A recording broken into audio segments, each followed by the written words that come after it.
ఎలుగుబంటి మనుషులుండే ఏరియాకి వచ్చేసింది. ఏదో ఒక ఇంటికి వెళ్దామని ట్రై చేసింది. వాళ్ళేమో రానివ్వట్లేదు. ఇంకా నా దారి వెనక దారి అంటూ వెనక నుంచి వెళ్ళడానికి ట్రై చేస్తుంది. కానీ కుదరలే.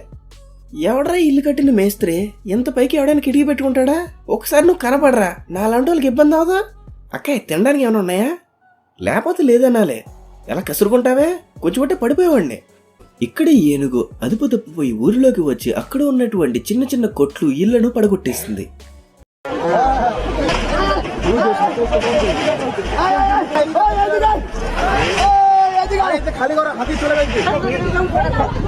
ఇక్కడ జూ కీపర్ అందరి ముందు సింహాన్ని కంట్రోల్ చేస్తూ కాస్త హీరోలాగా ఫీల్ అవుతున్నాడు. సింహం కూడా వాడి మాట వింటుంది అని అతను అనుకున్నాడు. అదంతా గమనించినటువంటి సింహం, రామచంద్ర వీడు ఓవరాక్షన్ నేను భరించలేకపోతున్నాను అని మనసులో ఫీల్ అయ్యి ఏంద్రని లొల్లి అన్నట్టుగా భయపెట్టింది. అతను కూడా భయపడ్డాడు. స్టూడెంట్స్ ని టీచర్స్ ప్రాక్టికల్స్ లో వైవా క్వశ్చన్స్ అడిగిన మాదిరిగా ఇక్కడ ఈ రిపోర్టర్ మేకని ఏప్రిల్ తర్వాత నెల ఏంటి, జూన్ ముందు నెల ఏంటి, నీకేమొచ్చు అన్నట్టుగా 2-3 క్వశ్చన్స్ అడిగింది. వైవాలో గానీ ఇంటర్వ్యూలో గానీ మనల్ని ఏదైనా క్వశ్చన్లు అడిగితే మనకు తెలిస్తే చెప్తాం, తెలియకపోతే అన్ని మూసుకుని వెళ్ళిపోతాం. కానీ మేక అటువంటి రెస్ట్రిక్షన్స్ ఏం లేవు కదా. ఒక గుద్దింది. ఏ మేక ఫిబ్రవరి 31 ఏ వారం వచ్చిందో కాస్త చెప్పవా? నాకంత నాలెడ్జ్ లేదు, వెళ్ళి మా బ్రోని అడుగు. ఆడుతూ పాడుతూ పని చేస్తుంటే అలుపు సొలుపు ఉండదే అని పాట పాడుకుంటూ ట్రక్ లో లోడు వేసుకుని ముగ్గురు వెళ్తూ ఉండగా వెదర్ నుంచి ఒకటి చూశారు. ఆ సర్ప్రైజ్ ఏంటో తెలుసా? ఒక ఏనుగు పరిగెట్టుకుంటూ వచ్చేస్తుంది. ఆ విషయాన్ని గమనించి ట్రక్ లోంచి 2 దిగి అక్కడి నుంచి పారిపోయారు. 3వవాడు మాత్రం అలాగే సైలెంట్ గా ఉన్నాడు. కొంతసేపటికి రియలైజ్ అయ్యి ఇక్కడుంటే రిస్క్ అని అతను కూడా జంపు. ఒక్కసారిగా ఎంతమంది జనాన్ని చూసేసరికి సీలైన్ కి కోపం వచ్చేసి అక్కడి నుంచి జనాన్ని తరిమే ప్రయత్నం చేశాయి.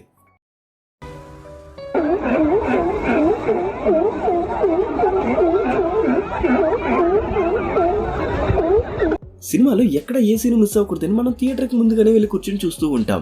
కానీ అక్కడ సినిమాకు బదులుగా రొట్టా యాడ్స్ వేస్తారు. చూడక తప్పదు, వెళ్ళాం కాబట్టి. ఇక్కడ కూడా వీళ్ళు కూడా బుల్ గేమ్ స్టార్ట్ అవడానికి ముందుగా వెళ్లి కూర్చొని చూస్తూ ఉన్నారు. బుల్ ఏదో ఎంటర్టైన్ చేస్తుంది అనుకున్నారు. కాకపోతే ఒక్కసారిగా షాక్ ఇచ్చి ఉన్న ఫిన్స్ దాటుకుంటా వాళ్ళ మీదకి వెళ్ళిపోయింది. ఎద్దైతే ఏంటి, దాని అమ్మమ్మ అయితే ఏంటి, సినిమాలో చూపించిన మాదిరిగా ఒక్క చేతితో దాన్ని వంచేద్దాం అనుకుంటే అది గాల్లోకి ఎగరేస్తుంది. ఆ విషయం అందరికీ బాగా తెలుసు కాబట్టి ఎవడూ రిస్క్ చేయలేదు. దాని దగ్గరికి కూడా వెళ్లకుండా అది దగ్గరికి వస్తే పరుగులు తీశారు. ఒక్కడు కూడా లేడు. జంపు జలాని. ఏమిరా మీకు ఎంటర్టైన్మెంట్ కావాలా? నేను ఇస్తానురా, ఆగండి. ఏంట్రా పారిపోతారు? వద్దుదా ఎంటర్టైన్మెంట్? ఇది అందరికీ తెలిసిన విషయమే. జంతువుల్లో అల్లరి చేసే జంతువులు లిస్ట్ తీస్తే దాంట్లో ఫస్ట్ ప్లేస్ లో ఉండేది కోతి. వాటిలోనూ మరి కొన్ని కోతులు చేసేటువంటి అల్లరి పనులకు అదుపు ఉండదు. అటువంటి ఒక అల్లరి కోతిని మీకు ఇప్పుడు చూపించబోతున్నాను. ఇక్కడ ఒక అతను కోతిని ఆట పట్టిద్దామని కోతిని ఇమిటేట్ చేయడానికి చూశాడు. కోతికి మండింది. ఏం చేసింది? వెనకాల ఉన్నటువంటి అతని బ్యాగ్ తీసుకుని ఒక జంప్ చేస్తుంది. ఏమ్రో నన్ను ఇమిటేట్ చేస్తావా? నీకిస్తా చూడు చిన్న జలక్కు, ఇప్పుడు పట్టుకోరా జింకుచుక. నువ్వు ఎంత ట్రై చేసినా నీకు ఏక కూడా దొరక అయిపోయావు. నన్ను ఇమిటేట్ చేస్తావా? ఏనుగు కాసేపు రిలాక్స్ అవుద్దామని అలా రోడ్ల మీద నడుచుకుంటూ వెళ్తుండగా ఒక అతను దూరం నుంచి చూసి ఏనుగేంటి ఎంత ఉంది అన్నట్టుగా ఏనుగును చూస్తూ దిష్టి పెడుతున్నాడు. ఏనుగుకి అది నచ్చలేదు. కోపంతో ఏనుగు పరిగెట్టుకుంటూ అతని వైపుకి వెళ్ళింది. టు బి ఫ్రాంక్, మీరందరూ ఒక వాస్తవం చెప్పండి. అంత పెద్ద ఏనుగు పరిగెట్టుకుంటూ వస్తే మీరు మాత్రం సినిమా చూసినట్టు ఏనుగుని చూస్తారా? పారిపోతారు కదా. ఇతను కూడా అదే చేశాడు. ఏమిరా నాకే దిష్టి పెడుతున్నావా? నీలాంటి వాళ్ళ వల్లేరా మా ఏనుగులు స్వేచ్ఛగా బయట తిరగలేకపోతున్నాయి.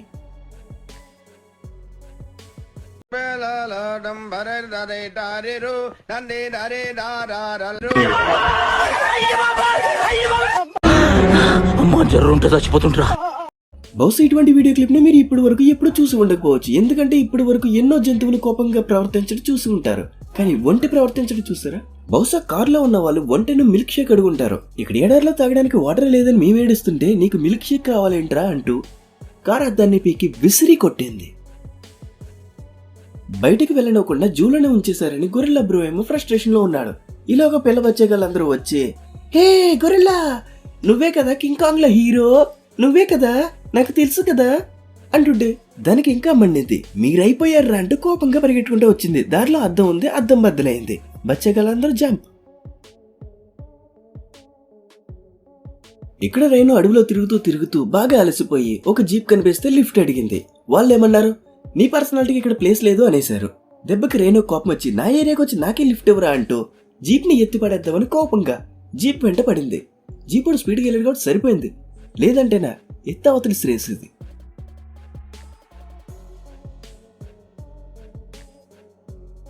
ఎప్పుడిలాగానే కొంతమంది రోడ్డు మీద కారులో ప్రయాణిస్తున్న సమయంలో అడవి దున్నలు కనిపించాయి.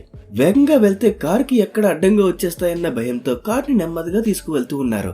అయినా సరే అడవి దున్న మధ్యలోకి వచ్చి కార్ని గుద్దింది. కానీ పెద్దగా డ్యామేజ్ ఏం జరగలే. Yes, he did.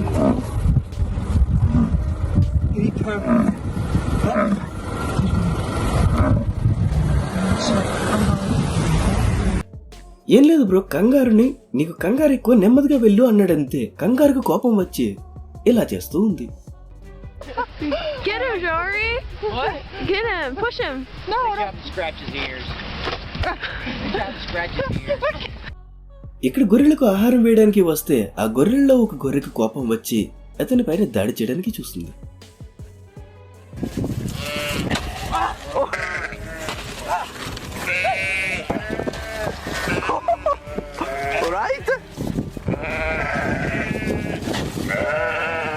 కొన్ని సింహాలు కలిసి జిరాఫీ పైన దాడి చేసి ఆహారంగా మార్చుకోవడానికి ట్రై చేశాయి. కానీ జిరాఫీ వాటికి దొరకలేదు.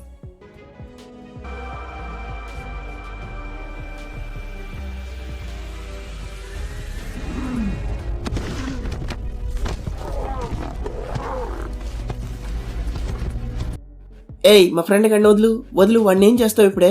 వదలవే, నీకు ఇలా కాదు.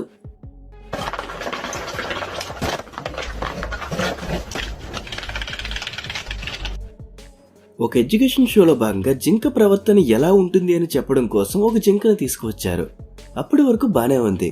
కొంతసేపటికి జింక దాని ప్రవర్తన మార్చేస్తుంది. హోస్ట్ పైన దాడి చేయడానికి ప్రయత్నించింది. దాంతో హోస్ట్ లోంచి బల్లాడ దేవుడు బయటకు వచ్చాడు. He got me.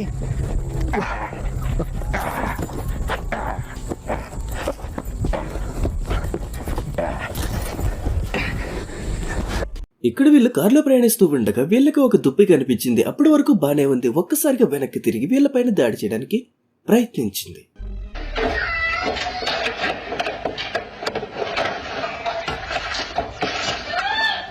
ఈ రిపోర్టర్ గడగడ వాగుతూ ఉంటే చాలాసేపు సింహం ప్రశాంతంగా చూసింది. తర్వాత సింహానికి కూడా చిరాకొచ్చి ఏం చేస్తుందో మీరే చూడండి.